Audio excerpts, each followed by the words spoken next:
అన్నది అంత్యాక్షరి పదంతో వాక్యం తయారు చేయాలి. ఒక పదం ఇస్తారు లేదా వాక్యం ఇస్తారు. వాక్యంతో మీరు ఇంకా ఆ వాక్యం కలుపుకొని కొత్త పదం తయారు చేయాలి. ఓకేనా?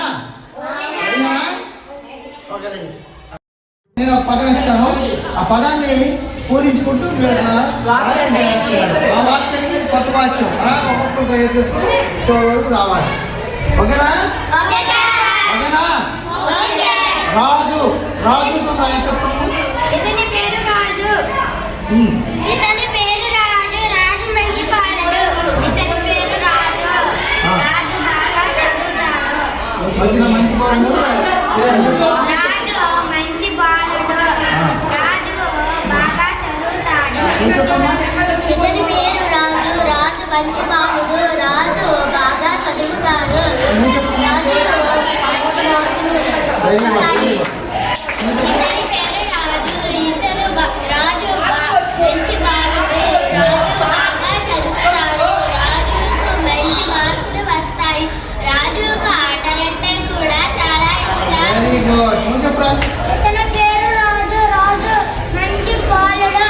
రాజు బాగా చదువుతాడు. రాజుకు మంచి మార్కులు వస్తాయి. రాజుకు ఆటలంటే కూడా ఇష్టం. రాజు క్రికెట్ బాగా ఆడుతాడు.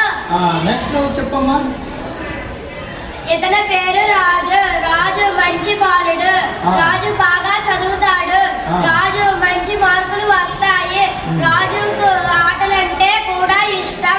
రాజు క్రికెట్ కూడా బాగా ఆడుతాడు.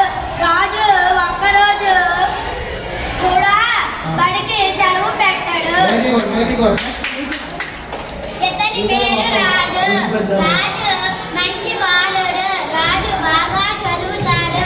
రాజుకు మంచి మార్కులు వస్తాయి. రాజుకు ఆటలంటే కూడా ఇష్టం. రాజు క్రికెట్ బాగా ఆడుతాడు. రాజు ఒక్క రోజు కూడా బడికి సెలవు పెట్టాడు.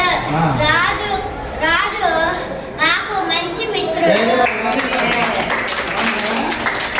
అలాగా మీరు ఏదైనా పదవి